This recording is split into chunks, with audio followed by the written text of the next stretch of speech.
Hi and welcome. I'm AnewZ and you are watching AnewZ. Here are the headlines. Thousands across the U.S. joined more than 20 demonstrations against immigration raids last night. More protests planned today. Latest Russian aerial attack on Ukraine kills at least 3. Zelensky hails newly proposed European sanctions on Moscow. 3-day mourning in Austria starts following a school shooting in Graz.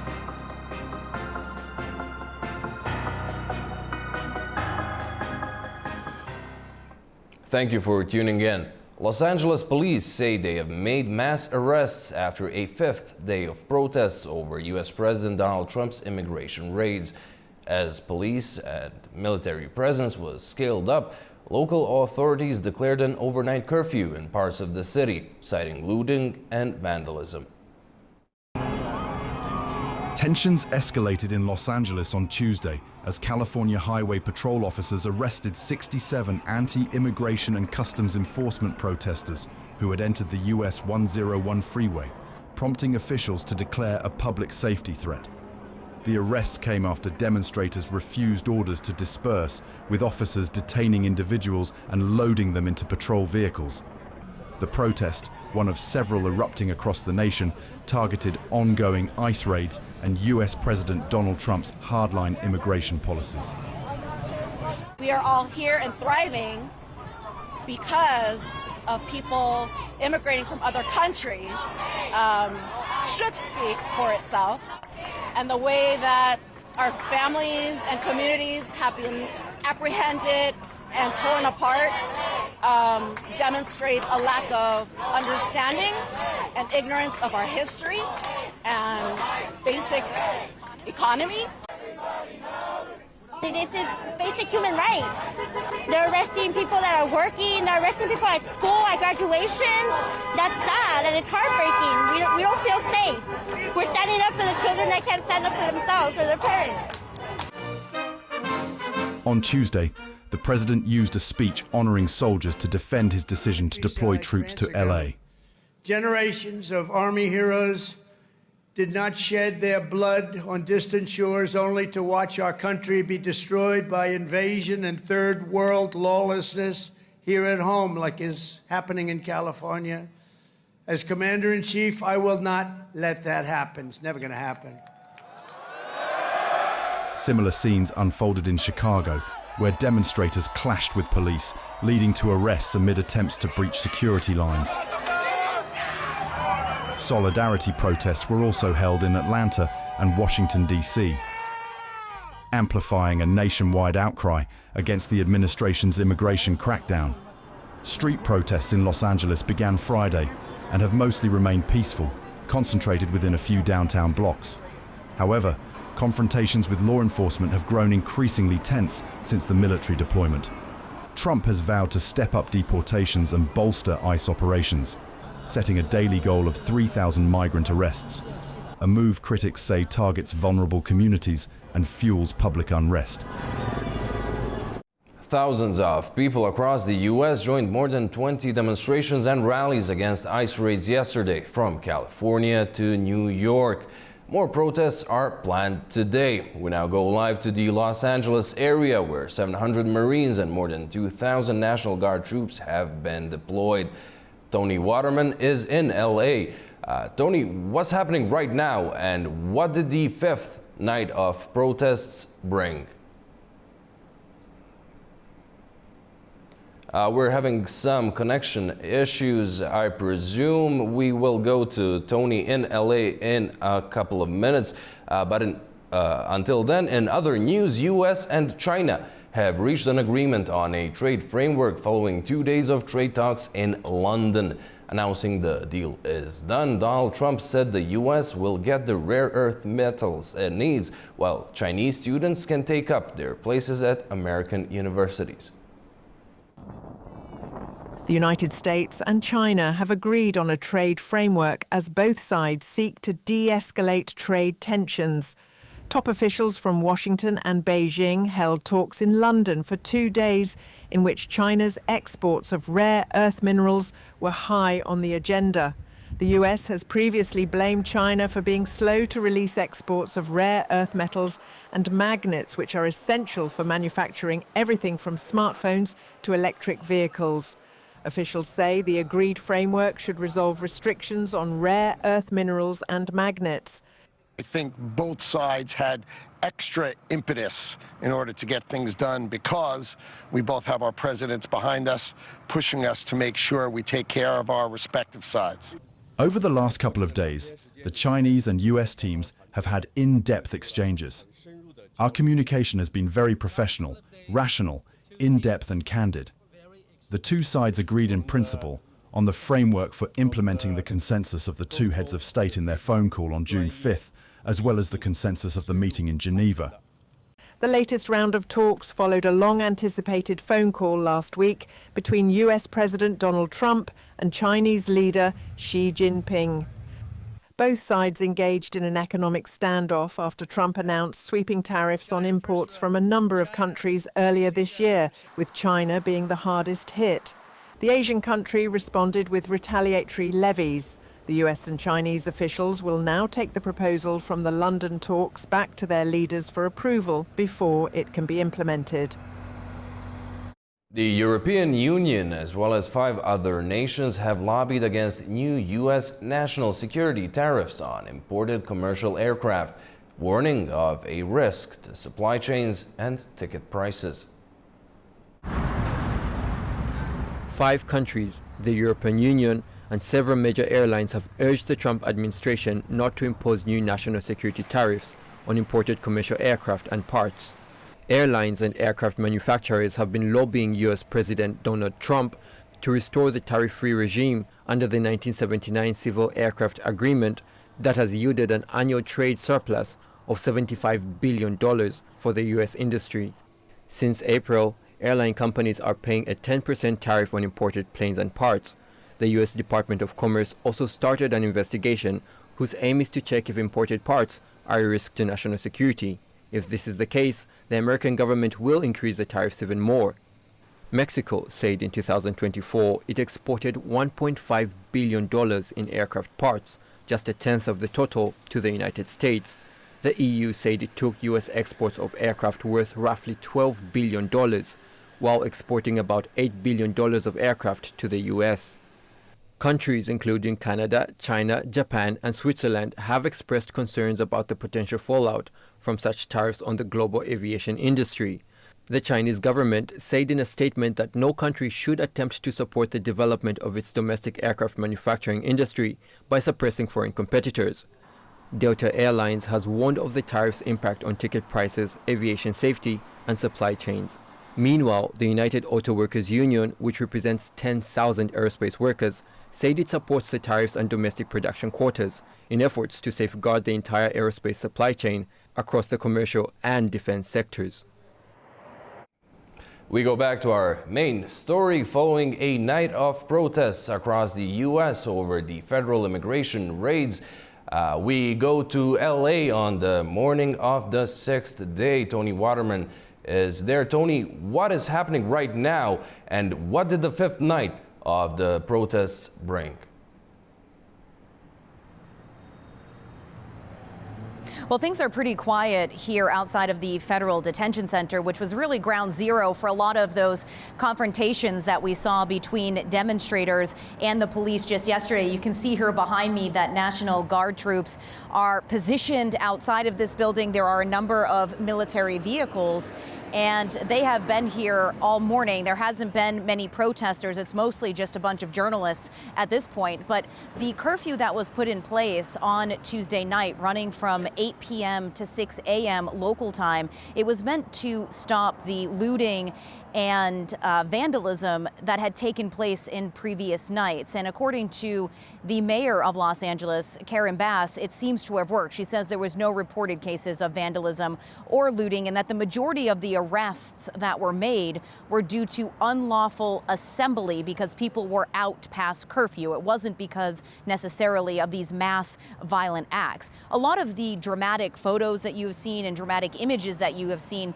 have really been concentrated in a couple square block radius. And just to kind of put this into context for you, this curfew zone is about 2.5 square kilometers. The city of Los Angeles is over 800 square kilometers. So we're talking about a very small sliver of this very large, sprawling city. And this is part of the reason why local officials here say that local law enforcement have this situation under control, and also that the military buildup that we have seen here, 4,000 National Guard troops, 700 active duty Marines, that is not necessary. And the governor of the state, Gavin Newsom, gave quite a forceful public address last night condemning the president for the deployment of these troops, and saying that the United States is now facing an assault on democracy, and warning that what is happening here in Los Angeles, this buildup of the military, could be coming to other cities as we see these protests spread. Well, Tony, thank you so much for this coverage. Over in Ukraine, at least 3 people were killed and another 60 injured, including children, in Russia's latest overnight aerial assault.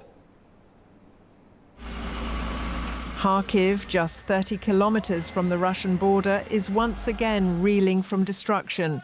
A deadly Russian drone assault on Ukraine's second largest city has left at least 3 people dead and dozens injured, 7 of them children. Kharkiv mayor says that the overnight attack lasted just 9 minutes, but in that short span, 17 drones rained destruction across the city. Fires engulfed 15 apartments in a 5-story residential block in the Slobodski district. Kharkiv is under attack yet again. 17 Shahed drones hit the city. As of now, 3 5-story apartment blocks are damaged. Also, private dwellings and industrial enterprises were hit. There was a fire. I felt the smoke. I got out. I didn't have a chance to take any documents or money. There was a lot of smoke. It was impossible to stay in smoke and look for something. Regional Governor Oleh Sinyahubov says the large-scale attack also struck a trolleybus depot, several vehicles, playgrounds and local businesses. Ukraine's Air Force later claimed that its air defences intercepted 49 of 85 drones launched by Russia overnight. The Ukrainian State Emergency Service also said that the Russian army carried out an airstrike on Odessa and Sumy in Ukraine. This latest assault in Kharkiv follows one of the most intense weeks of Russian bombardments since the war began. Just days earlier, 4 people were killed and 40 injured in a series of attacks on the same city. Russia has not commented on the strike. Ukraine has returned more than 1,200 bodies of soldiers from Russia and sent back 27 bodies of Russian soldiers. Kremlin aide Vladimir Medinsky announced that the exchanges of seriously wounded prisoners are to begin on Thursday. Bodies from 6 regions, including Kharkiv, Donetsk and Kursk, are now with forensic teams. The Red Cross and Ukrainian officials coordinated the transfer, according to the Istanbul agreements. The European Commission has unveiled its 18th package of sanctions on Russia over its war in Ukraine. The proposed package aims to further choke Moscow's energy revenues and financial sector. The European Union is stepping up pressure on Moscow with a fresh set of sanctions aimed at Russia's energy industry and financial system. Russia's goal is not peace, it is to impose the rule of might. Therefore, we are ramping up pressure on Russia because strength is the only language that Russia will understand. Among the key proposals is a transaction ban on the Nord Stream gas pipelines, blacklisting more ships from Russia's shadow fleet, and a cut to the G7 oil price cap. The goal is to limit Moscow's revenue from oil exports, which can be used to finance military activities, while still allowing the oil to be traded globally. There is no return to the past. We also propose to lower the oil price cap from $60 to $45 per barrel. Since the oil cap was introduced in 2023, oil prices have gone down. But Ukraine's president says it's still not enough, and he's calling for a tougher cap of just $30 a barrel. Вони мають бути змушені шукати миру. It would force them to seek peace, because no other argument works. I know some partners are discussing compromise figures, but enough compromises with Russia. Every compromise delays peace. We are asking for a real reduction in the price of Russian oil. That is how we truly bring the war closer to an end. The proposed measures will be discussed by G7 leaders in Canada, with EU officials pushing for a united front. My assumption is that we do that together as G7. We have started that as G7. It was successful as a measure from the G7, and I want to continue this measure as G7. Moscow, meanwhile, has extended its ban on oil sales to any buyer complying with the Western cap. EU nations will begin debating the sanction package this week, but internal divisions remain, with countries such as Slovakia and Hungary expressing concern over how this will impact them at home. Joining us from New York to briefly talk on the latest surrounding the Russia-Ukraine war is Julia O'Connell of the Dignitas Fund. Welcome. Thank you so much for being here with us. Now, the European Commission has proposed its 18th package of sanctions aimed at Moscow's energy revenues, its banks and military industry. However, Slovakia and Hungary have again threatened the possibility of a veto. How important would you say is imposing further sanctions on Moscow now when it comes to the pursuit of peace? Well, it's extremely important. Right now, Russia, they have like a plan, and Putin has a plan to move forward. They're creeping slowly on Ukrainian land, and right now the time is actually critical because of the warfare that's changed into the drone warfare is changing rapidly. So to have the sanctions that cut finances, cut funds for Russia military machine is crucial, and the time is critical. Among the proposed European measures is a new price cap on Russian oil that will be also discussed at a G7 leaders meeting in Canada next week. Do you expect the entire G7 to agree on it? Hopefully G7 will agree on that, because you have a coalition of willing, and G7 countries are in the coalition of the willing.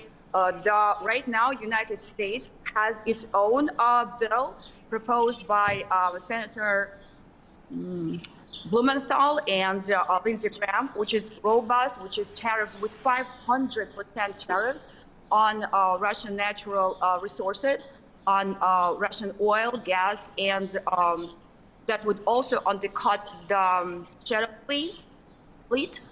So the efforts has to combine European efforts, American efforts that would put G7 as a one big fist that would hit Russian finances, Russian banking, and Russian ability to do this cruel, extremely brutal, extremely unhuman war when they bomb civilian buildings, when they bomb playgrounds, when they bomb hospitals, where they, in the past several days, launched the most number of drones on the capital of Ukraine.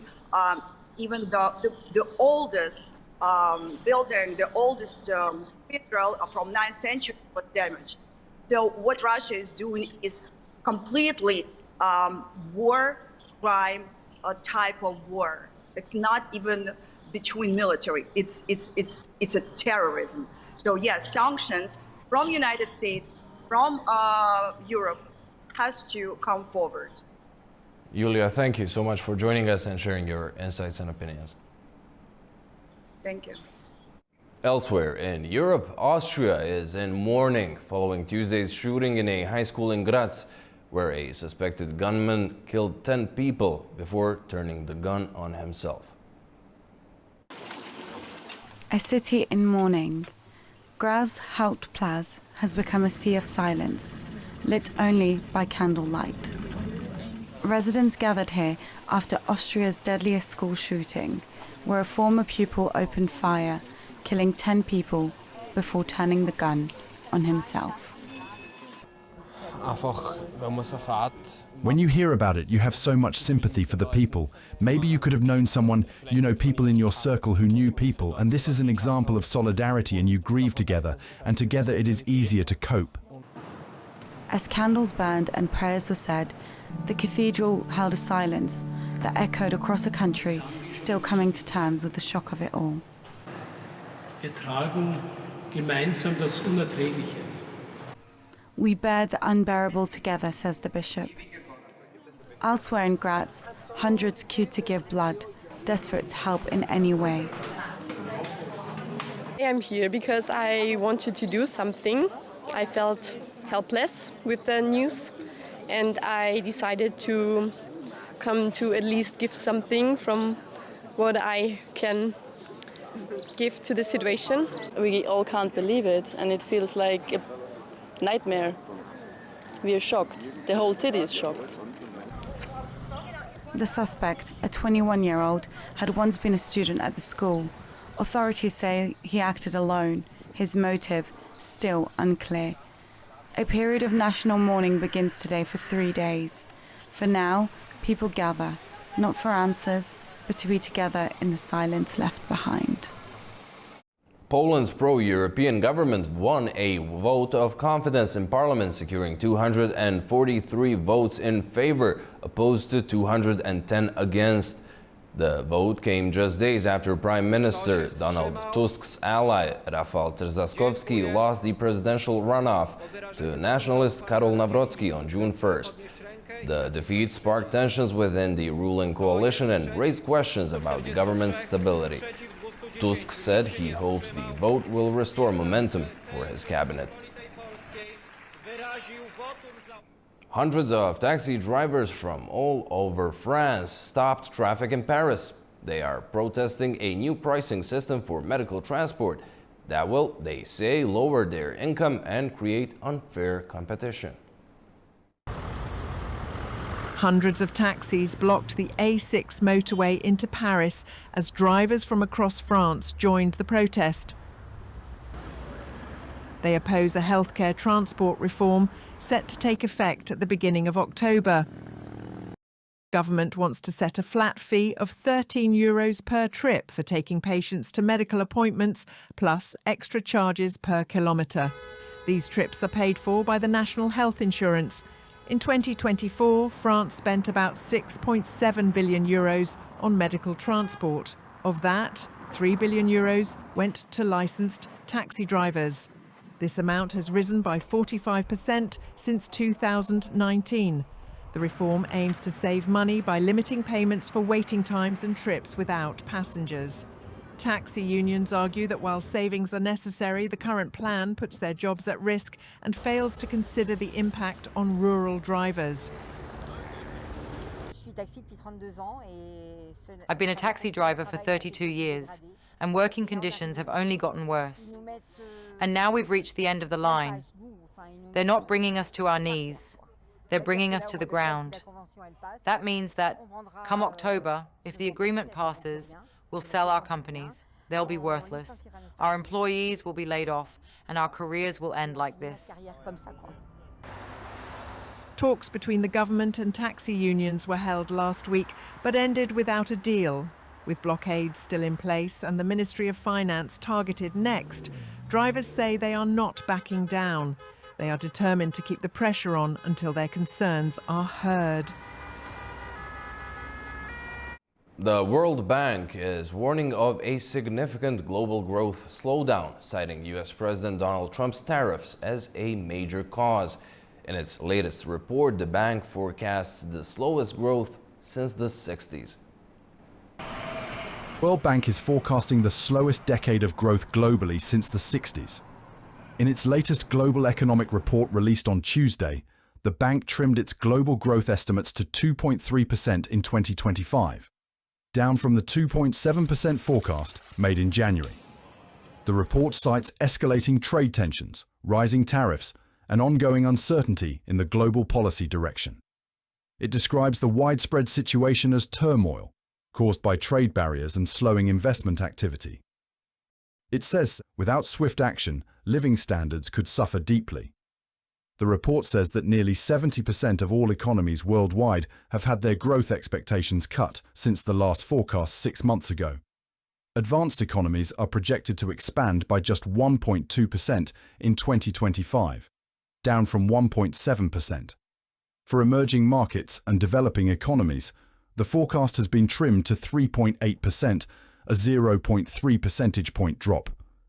The United States is expected to experience a significant slowdown, with growth revised down to 1.4% in 2025, nearly 1 percentage point lower than previous estimates, and just half of the 2.8% growth seen in 2024. The euro area and Japan are both forecast to grow by 0.7% next year, falling 0.3 and 0.5 percentage points short of earlier projections, respectively. We are expecting global growth to slow to 2.3% this year. This will be the slowest pace since 2008 outside of global recession. While we are not expecting a global recession, the outlook remains sobering. If our forecasts materialize over the next 2 years, the first 7 years of this decade will register the weakest growth rate since 1960s. The outlook for 2026 has also been revised downward to 2.4% from 2.7%. The report cites US tariffs introduced under Trump as a major cause of the slowdown. The World Bank emphasized that while a modest recovery is expected in 2026 and 2027, global output is still projected to fall significantly short of earlier projections. However, China is one of the few major economies whose growth forecasts for 2025 and 2026 remain unchanged. And recent US-China trade talks in London this week has raised hopes for easing tensions and stabilizing the economic global scenery.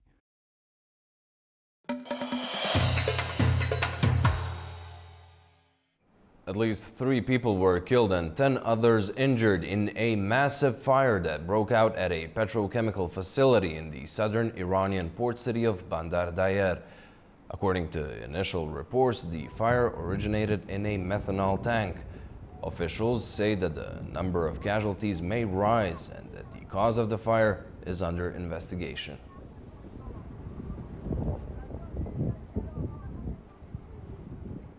Ahead of the 5th round of US-Iran nuclear talks, where Tehran is expected to deliver its own proposal of the framework for a deal, Iranian Foreign Minister is visiting Norway. Our Tura Shiralilu has the details. The Iranian Foreign Minister Abbas Araghchi has arrived in Norway to take part in the 22nd Oslo Forum, according to a Foreign Ministry statement released in Tehran on Wednesday.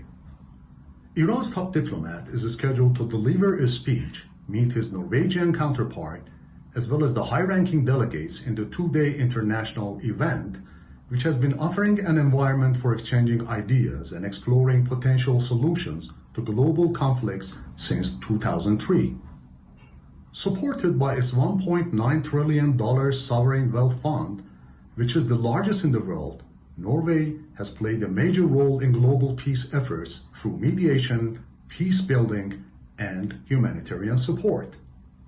The visit by the Iranian Foreign Minister is significant as the Board of Governors of the International Atomic Energy Agency IAEA is discussing a draft resolution proposed by the US and the European Troika of France, Germany, and the UK on whether to refer Iran to the UN Security Council for reimposition of nuclear sanctions.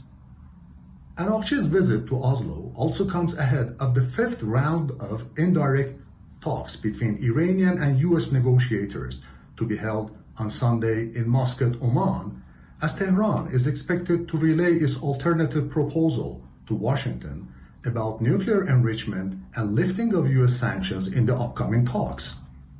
Foreign Ministry Deputy for Political Affairs, Majid Takhravanchi, told IRNA news agency that Iran's proposal is a general framework to deeper talks and a bid to keep open the window to diplomacy.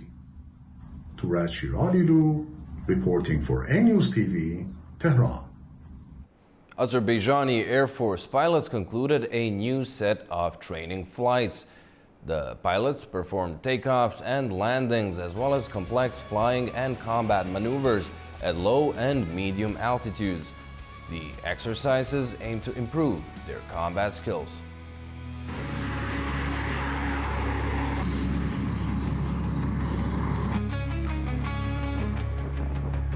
Georgia's Prime Minister Irakli Kobakidze is visiting Budapest for talks with his Hungarian counterpart Viktor Orban and other high-ranking officials. For more on the visit and its goals, we go to Tbilisi and our Nini Nikolashvili. Georgian Prime Minister Irakli Kobakidze has begun a two-day official visit to Hungary, signaling a renewed push to strengthen bilateral ties. The visit kicks off with a formal welcoming ceremony at the Hungarian Prime Minister's Palace in Budapest on June 11, followed by a one-to-one meeting between Kobakidze and his Hungarian counterpart Viktor Orban. The talks will expand beyond symbolic, moving into practical cooperation as the members of both cabinets engage in bilateral negotiations. High on the agenda, agriculture, energy, culture, innovation, and sports, sectors where both nations are seeking for closer ties. The visit will also host the second session of the Hungary-Georgia Intergovernmental Commission. This key platform is expected to bring several new agreements and create a platform for evaluating progress in joint initiatives. Prime Minister Irakli Kobakidze is also set to meet Hungarian President and the Speaker of National Assembly, further cementing a high-level political dialogue. Speaking to Georgian journalists, Prime Minister Irakli Kobakidze underlined Hungary's enduring support for Georgia's statehood and its European integration, calling Budapest a special ally. He also emphasized the importance of using the opportunity to broaden cooperation not only politically but across the vital economic areas too. Joint press conference with the two prime ministers will follow the commission session, likely highlighting shared priorities and evolving nature of this strategic partnership. It's Nini Nikolashvili reporting from Tbilisi, AnewZ. Russian Foreign Ministry accused the EU mission in Armenia of spying on Yerevan's neighbors. The ministry spokesperson said the staff of the EU mission is spying on countries neighboring Armenia, adding that they don't report to Yerevan or contribute to regional stability. The ministry also criticized what it called NATO's influence in the South Caucasus, saying it brings no security and only fuels regional tensions. Azerbaijan's Prime Minister Ali Asadov met with his Uzbek counterpart Abdullah Aripov in Tashkent. The two said that bilateral trade grew by 41%, with over 10 joint projects in the works. They welcomed closer cooperation within the Organization of Turkic States and discussed a joint green energy route to Europe. Azerbaijan thanked Uzbekistan for building a school in Fuzuli. The day before, Uzbekistan's President Shavkat Mirziyoyev met Azerbaijan's Prime Minister for talks on strengthening of the partnership between the countries. Slovak Prime Minister Robert Fico is visiting Kazakhstan, where he met with the country's President Kassym-Jomart Tokayev. According to the host, Astana is eager to expand exports of oil, gas, and uranium to Slovakia. Our Fariza Kalimurzina has more. Slovak Prime Minister Robert Fico visited Astana for talks with Kazakh President Kassym-Jomart Tokayev, focusing on strengthening economic ties. In 2023, trade between Kazakhstan and Slovakia reached $140 million, with over 30 Slovak companies and 22 joint ventures active in the country. President Tokayev highlighted Kazakhstan's readiness to export oil, gas, uranium, food and more, while expanding cooperation in energy, engineering, agriculture, digitalization and tourism. He also invited Slovakia to join the Trans-Caspian International Transport Corridor project. Fico showed particular interest in nuclear energy and oil. The visit concluded with agreements on diplomatic training, agriculture, energy cooperation, and joint defense investments, particularly in ammunition production and modernization of Soviet-era armored vehicles.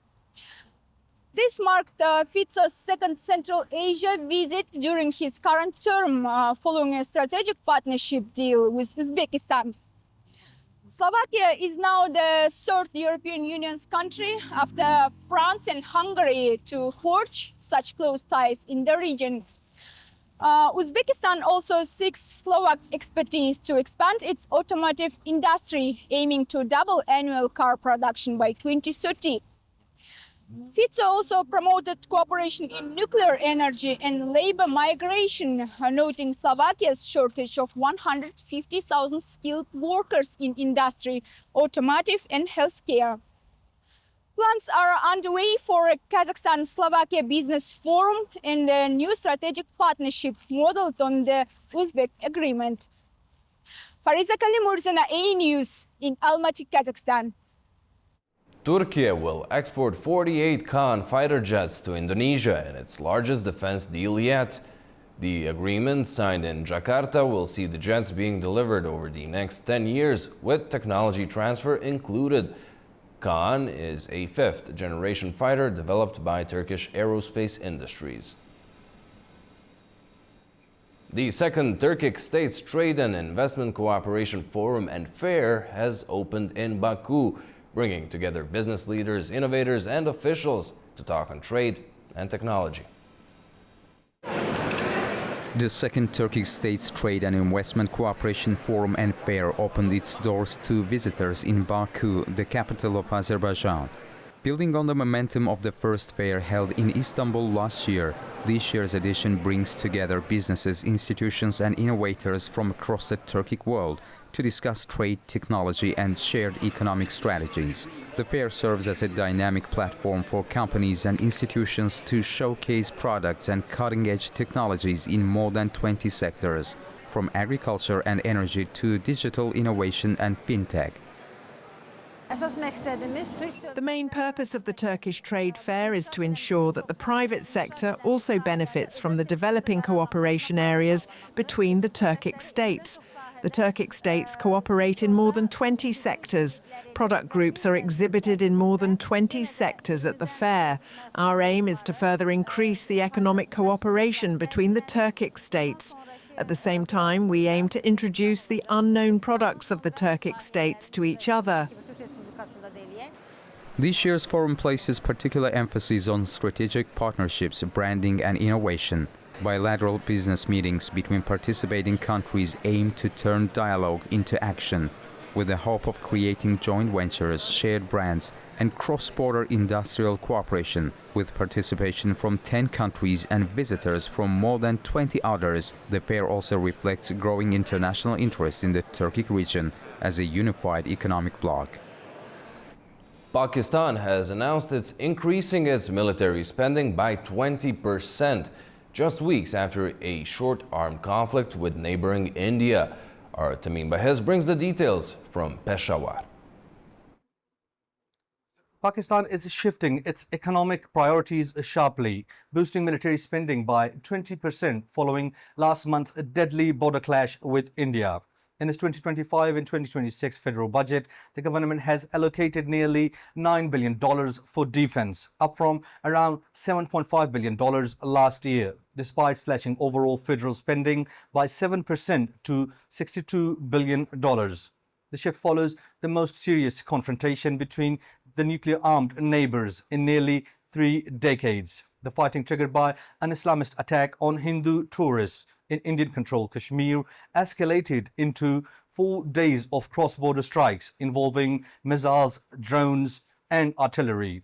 India accused Pakistan of backing the militants, an allegation Islamabad denies. Pakistan is also trying to meet tough conditions under its IMF loan program while facing new economic uncertainty, including the threat of US import tariffs, critical given America is Pakistan's largest export market. The government projects 4.2% growth, 7.5% inflation, and a 3.9% budget deficit. But with rising regional tensions and economic headwinds, those targets may be hard to hit. As military spending climbs, Pakistan faces growing pressure to balance defense with economic recovery. Tamim Bahiz in Peshawar, Pakistan for AnewZ. Well, that's all we have for you for now. Thank you very much for watching and stay tuned to AnewZ.